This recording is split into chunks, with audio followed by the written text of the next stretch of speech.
Welcome to the Communicate with Confidence podcast, the podcast that aims to take the fear out of communicating. I'm your host, Amanda Jane, originally from the north of Ireland and now living in beautiful Cheshire, England. Did you know your potential is reflected in how you communicate? There are many scenarios where our communication skills let us down, but they don't truly reflect who we are or what we can actually do. We never get a second chance to make a first impression, so it makes sense to learn as much as we can about this skill that we all need. I am a communication coach and I'm passionate about taking the fear out of communicating. There are many myths around communication and I hope to explore them through this podcast. So stop missing out on opportunities and join me as we communicate with confidence, brought to you by amandajane.co.uk. Hello everyone and welcome to the Communicate with Confidence podcast. I'm your host Amanda Jane and today I've got 10 strategies to boost your communication skills. Really simple strategies that you can practice and they will really make an impact on your communication skills. So I will begin with the first one, very simple, and for the first couple you don't even have to speak. Number 1. Smile more often during conversations. It's a bit of a no-brainer really, but if you smile at people, chances are they'll smile back.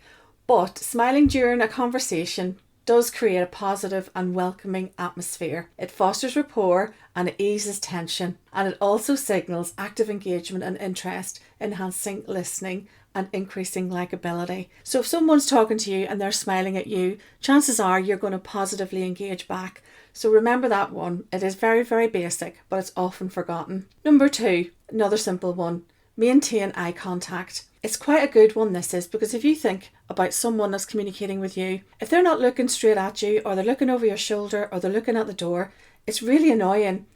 So try to remember, maintain eye contact as best you can. And you don't have to stare people down, but just generally make eye contact when you're speaking to people. It builds trust, fosters a good connection, and it just shows that you are attentive and you're interested. And it also promotes active listening and reduces misunderstandings as well.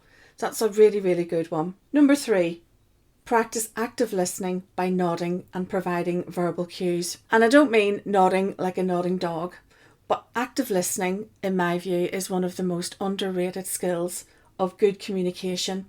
Listen well when people are talking to you. It demonstrates really good engagement and encourages the speaker that they feel heard, and it fosters a strong connection in the conversation. And sometimes our mind does wander, but you're doing that person a disservice if you don't actually listen to what it is they have to say. The next 3 coming up, these are ones that you can practice on your own. And you might feel a little bit silly, but I promise you, if you do practice these, you will improve your communication skills. So number 4, practice speaking in front of a mirror to observe your own body language. I've always been really fascinated by body language, and over the years I've studied it and observed it, not in a scientific way, but just in a generally interested way.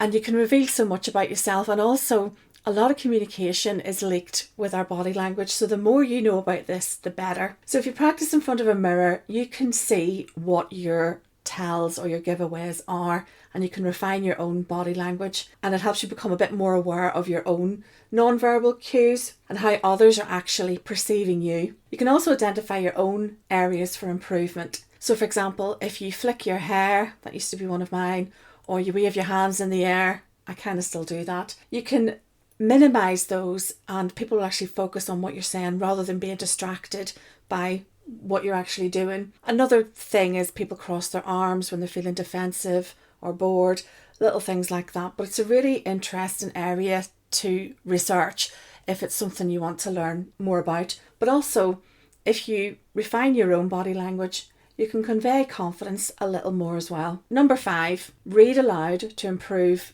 pronunciation and fluency. This is a really useful one because if you cast your mind back to primary school, when the teacher used to make everyone read aloud from books, we don't tend to do that in adulthood, and we lose that level of fluency and reading and practicing words. It's really beneficial because it provides a little bit of practice in articulating words and sentences, and it helps us to develop clear and accurate speech patterns. And think about that. that practice that you had almost daily in school. And it enhances comprehension as it engages both auditory and visual senses, reinforces language skills through repetition and exposure to correct pronunciation. Just take some time to yourself, practice reading aloud, especially if you're the type of person that has to speak to people on a daily basis. Practice does make perfect, and it makes good sense to practice over and over again so you become a little bit more fluent and you practice using those skills that you already have. Number 6, practice deep breathing to calm nerves before speaking. And always remember, you don't have to be perfect. You're not reading the news, you're not being critiqued to be 100% perfect, but all of these skills will help you to improve little by little. So number 6 is practice deep breathing to calm nerves before speaking. Some people get really, really nervous before they have to speak, and I feel really sorry for anyone that gets themselves into that kind of state. And practicing a few skills beforehand can really calm you down, and deep breathing for me is one of them. It helps to calm your nerves because it triggers the body's relaxation response, and that makes good sense to me. It reduces your stress hormones, and it really does promote a sense of calmness and focus. It also regulates your breathing patterns and ensures a steady airflow to the vocal cords, and that will help to maintain a steady voice and enhance overall speaking confidence. Think about it, take a few minutes before you have to speak, practice deep breathing, and the more you build that into your daily life, the easier it will become. And if you think about the people that you know that are really good at speaking, it just doesn't come naturally to most people, and they've probably been coached and they've probably been practicing these techniques as well. So these last few, really, really simple but highly effective touches. So number 7, avoid interrupting others when they speak. And I think people do this without thinking. They don't realise they're doing it because the brain's going really, really fast and they want to join into the conversation and they want to let the speaker know that they've experienced the similar thing themselves. But when you interrupt someone, it's not very respectful, and it's not very considerate for the person that's actually speaking because they're in a flow of whatever it is they're trying to say. And allowing others to express themselves without interruption, you're creating a nice environment for them to have a good dialogue, and it creates a mutual understanding and a bit of collaboration as well. So try to avoid interrupting other people when they speak. It's just good manners. Number 8, this is a really simple one, but a lot of people forget it, including myself, always. Pay attention to your posture. Sit or stand upright. Think about how you're sitting right now at this very moment. I bet you can sit up straight. If you pay attention to your posture, sitting or standing upright when communicating is crucial because it really does convey confidence and professionalism. You can put your shoulders back, sit up straight, and it shows that you're paying attention. Good posture also enhances your vocal projection and clarity and facilitates clearer communication, ensuring your message is delivered effectively. So the next time you're observing someone else speak, watch their body language, watch their posture, critique them yourself in a gentle way and think, oh, if they stood a bit straighter, they would come across a bit better, their voice would project more, and apply those principles to yourself. Number 9, I think, is the golden nugget in all of these. Slow down your speech pace to articulate better. Slow down, take a breath. A lot of people race through everything to get to the end quicker. But if you slow down, take a pause when you're communicating, it allows for clearer articulation and comprehension of your message. And people will engage with you a little bit more. They'll lean in and listen to what you have to say. And that reduces the likelihood of misunderstandings. And it also gives you a little bit more time to choose your words more thoughtfully and convey your ideas with more confidence, precision, and that really will enhance the effectiveness of your communication. Slow down, take a breath, think about what you have to say. And if you look at the people who are good at speaking, not just the great public speakers, but anyone you know that is good at delivering a message, you watch how they speak. They speak slowly, clearly, very deliberately. They know what it is that they want to say, and chances are they do it so well that you almost don't notice the art itself. So for me, that is a really, really good one. And I know myself, I have a habit of speaking fast, but it's a deliberate action on my part to slow down. So number 10, use positive affirmations to boost confidence in communication.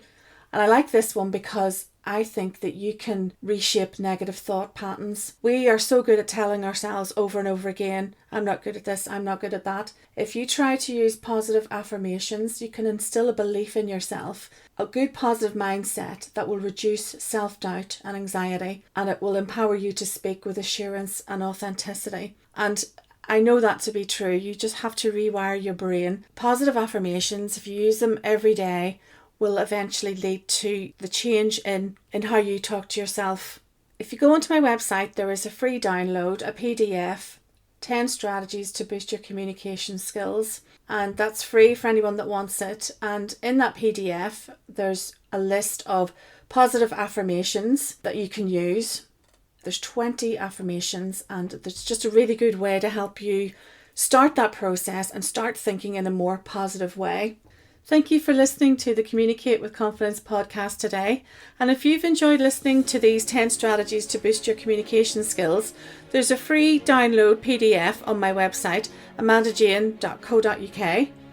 Join me on the next episode for more tips, tricks and insights. And you can follow me on Instagram at Coach Amanda Jane or visit my website, amandajane.co.uk. Bye for now.